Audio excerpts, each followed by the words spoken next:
Hello students, इसके previous video में हम लोग ने चैप्टर स्टार्ट किया था नया 11 का यूनिट्स एंड मेजरमेंट। उसमें हम लोग ने सबसे पहले फंडामेंटल क्वांटिटी और डिराइव्ड क्वांटिटी के बारे में पढ़ा।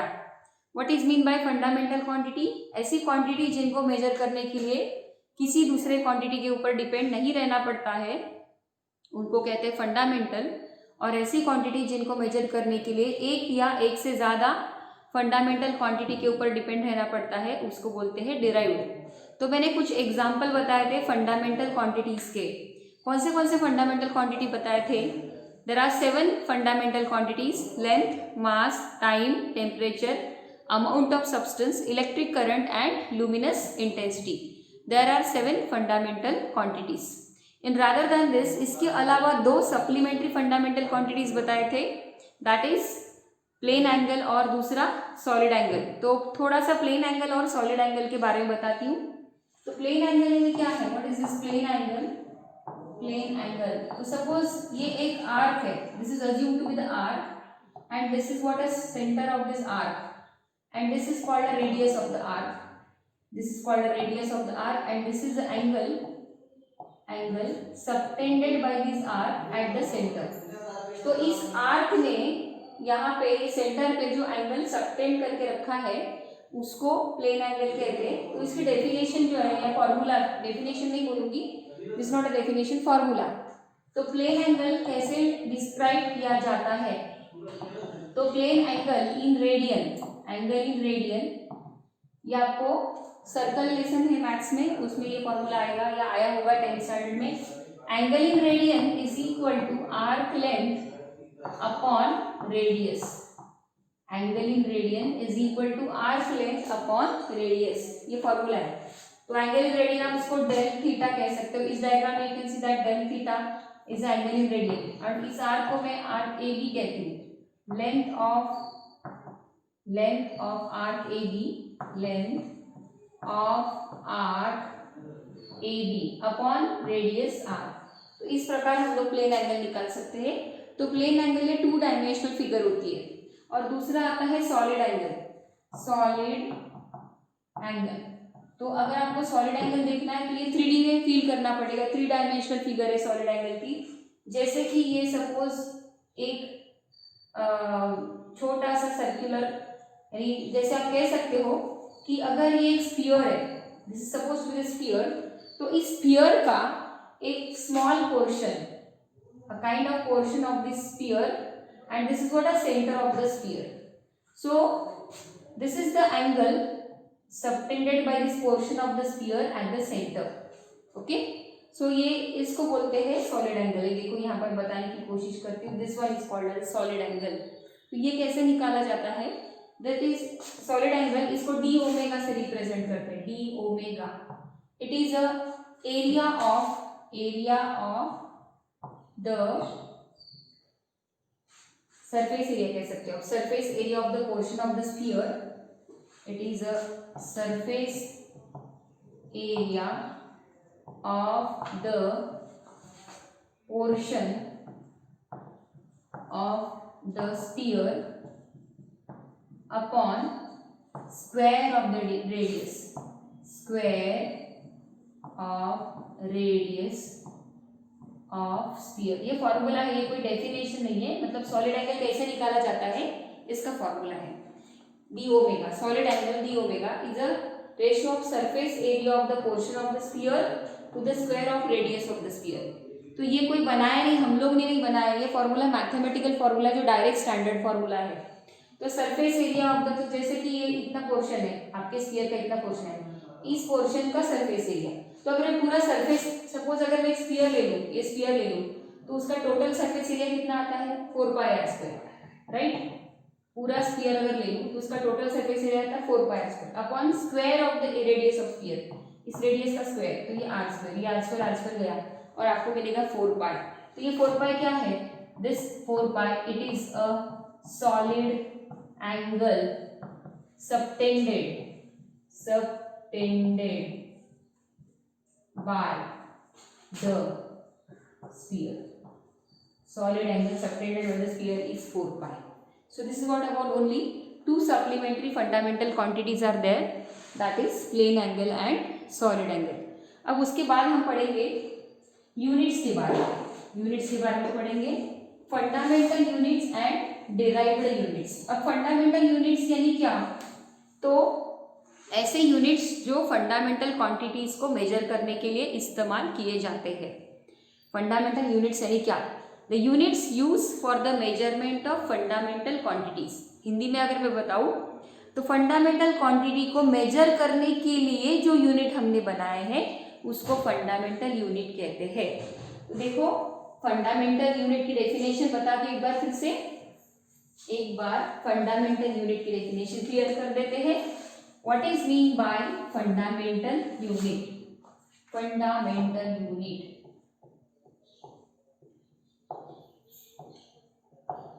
इसकी डेफिनेशन है the unit used for the measurement, the units used for the measurement of fundamental quantities. The units used for the measurement of fundamental quantities are called as fundamental units. The units used for the measurement of fundamental quantities are called as fundamental units. मतलब fundamental quantity को measure करने के लिए जो unit बनाए गए हैं उसको बोलते हैं फंडामेंटल यूनिट. एग्जाम्पल जैसे कि हमने पढ़ा कि 7 फंडामेंटल क्वांटिटीज है, तो लेंथ, तो इस ये लेंथ फंडामेंटल है, मास फंडामेंटल है, time, temperature, length, mass, time, temperature. उसके बाद है amount of substance, amount of substance. उसके बाद है इलेक्ट्रिक करंट, इलेक्ट्रिक करंट और लुमिनस इंटेंसिटी. तो ये सभी फंडामेंटल क्वांटिटीज है. तो लेंथ ये फंडामेंटल क्वांटिटी है, तो इसको मेजर करने के लिए जो यूनिट हम लोग इस्तेमाल करते हैं वो है मीटर और इसका सिंबल है एम. फिर मास काय में मेजर करते हैं किलोग्राम और इसका सिंबल है केजी. फिर टाइम ये मेजर करते हैं सेकंड और इसका सिंबल है एस.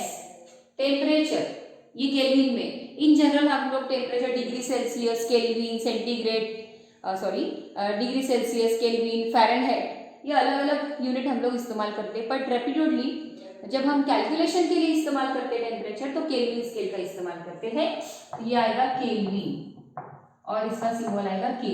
उसके बाद अमाउंट ऑफ सब्सटेंस, ये अमाउंट ऑफ सब्सटेंस हम लोग केमिस्ट्री में इस्तेमाल करते हैं, तो इसका यूनिट है मोल, MOLE मोल और सिंबल है MOL.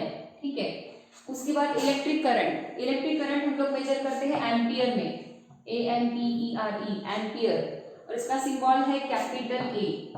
उसके बाद लुमिनस इंटेंसिटी, ये काय के लिए इस्तेमाल होता है. Luminous intensity is used for measurement of intensity of light. Light की इंटेंसिटी मेजर करने के लिए लुमिनस इंटेंसिटी इस्तेमाल करते हैं हम लोग और इसका यूनिट है कैंडेला और इसको सिंबल है CD. So these are the units used for the measurement of this fundamental quantities. So these are the example of fundamental units. ये यूनिट है, ये quantity, these are the quantities and these are the units and these are the symbol. ठीक है.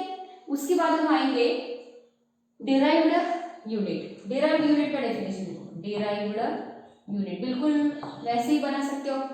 The units used for the measurement of derived quantities are called as derived units. The units used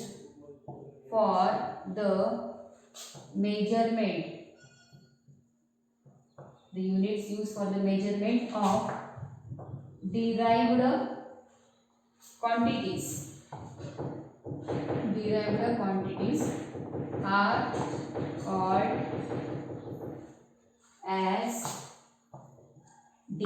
as derived units. देखो एक बार definition, the units used for the measurement of derived quantities are called as derived units. Derived quantities को measure करने के लिए जिस unit का आप इस्तेमाल करते हो इसको डिराइव्ड यूनिट्स कहते हैं।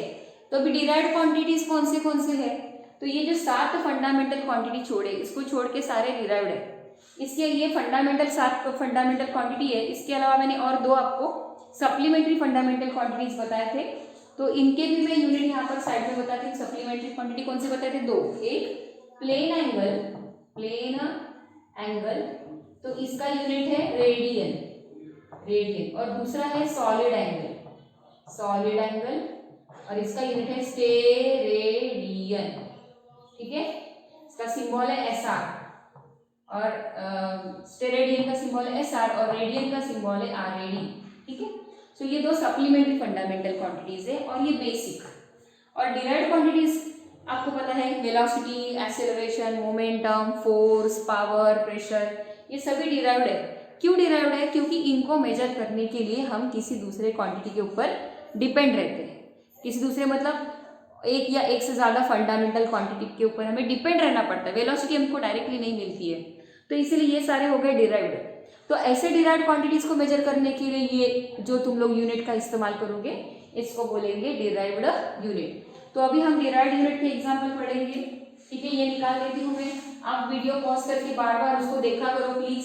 अगर एक आधा टॉपिक आपको ऐसा लग रहा है कि भाई मुझे ये थोड़ा सा दिक्कत आ रही समझने में, तो आप उसको पॉज करके बार बार देखो, ताकि यू कैन बेटर अंडरस्टैंड बार बार देखने से। तो अभी हम डिराइव्ड क्वांटिटीज और उनके यूनिट्स के बारे में डिस्कस करेंगे, डिराइव्ड क्वांटिटीज एंड यूनिट्स। ठीक है, तो उसके पहले थोड़ा सा यूनिट्स के और सिस्टम ऑफ यूनिट्स के बारे में बताते हैं। What do you mean by system of units? System of units यानी क्या? तो अपन ने देखा या हमने देखा कि फंडामेंटल यूनिट्स भी होते हैं। देखो, फंडामेंटल क्वांटिटीज के फंडामेंटल यूनिट, डिराइव्ड क्वांटिटीज को मेजर करने के लिए डिराइव्ड यूनिट्स। तो डिराइव्ड यूनिट और fundamental unit combinedly together, derived unit and fundamental unit together combinedly is called as system of unit. The fundamental unit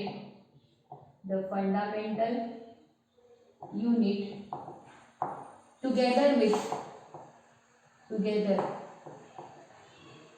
with derived unit, the fundamental unit together with derived unit is called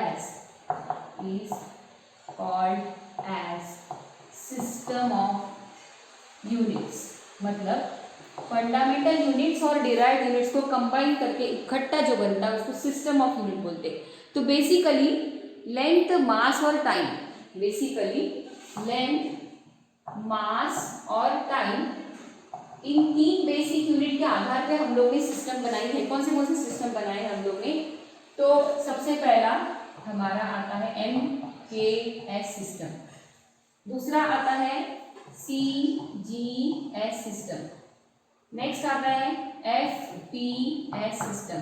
तो these are the abbreviation. देखो, तो ये कैसे बना MKS system? तो length हम लोग गिनते हैं मीटर में, ठीक है, मास गिनते हैं किलोग्राम, और टाइम का यूनिवर्सल यूनिट है सेकंड, सिमिलरली CGS, तो ये C क्या है लेंथ के लिए? C बोलते हैं सेंटीमीटर। तो लेंथ का यूनिट हम लोग अगर CGS सिस्टम में गिनते हैं तो सेंटीमीटर से गिनते हैं, सेंटीमीटर। और मास हम लोग CGS सिस्टम में गिनते हैं ग्राम, और टाइम का फिर से यूनिवर्सल यूनिट है सेकंड। सिस्टम चाहे कोई भी हो, सुनो रे, सिस्टम चाहे कोई भी हो, टाइम का यूनिट सेकंड ही आएगा। उसके बाद FPS, तो ये F यानी फुट के लिए, लेंथ के लिए फुट, पाउंड और सेकंड, फुट, पाउंड, सेकंड। तो ये भी एक सिस्टम आ गई, फुट, पाउंड, सेकंड। अभी हुआ क्या, जब इंटरनेशनल लेवल पे इंटरनेशनल लेवल पे हमारा हर कंट्री की तरफ से कोई डाटा जाता है किसी एक रिसर्च फील्ड पे, किसी एक रिसर्च पे, जब हम इंटरनेशनल लेवल पे डाटा सप्लाई करते हैं, अलग अलग कंट्री अपना अपना डाटा लेके आती है, तो हो क्या रही थी दिक्कत कि कोई कंट्री अपना MKS सिस्टम में ला रही डाटा, कोई कंट्री अपना डाटा CGS सिस्टम में ला रही है, कोई कंट्री अपना सब डाटा FPS सिस्टम में ला रही है। तो it was difficult to understand, so hence during 14th international conference it was decided that कि to make such a system so that it should be common to all over the world, and that system is called as a system international. उस system को बोलते हैं system international. तो इस प्रकार बाद में later on the system international यानी SI system is invented. SI system इसका लॉन्ग फॉर्म है सिस्टम इंटरनेशनल, मतलब इंटरनेशनल लेवल पे बनाई गई सिस्टम जिसमें सभी के जो डाटा रहेगा वो कॉमन रहेगा, इन द सेंस कि वो सेम सिस्टम में रहेगा. तो ये आ गया एसआई सिस्टम. तो इन जनरल ऐसा देखा जाता है कि एसआई सिस्टम के जो भी यानी एसआई सिस्टम में हम लोग जो भी यूनिट्स इस्तेमाल करते हैं वो most of the parallel to MKS चलते हैं. एक आध दूसरे क्वांटिटी में फ़र्क होगा, बाकी ऑलमोस्ट एसआई और एमकेएस सिस्टम की यूनिट सेम ही है. ठीक है. तो this is what about the system of units.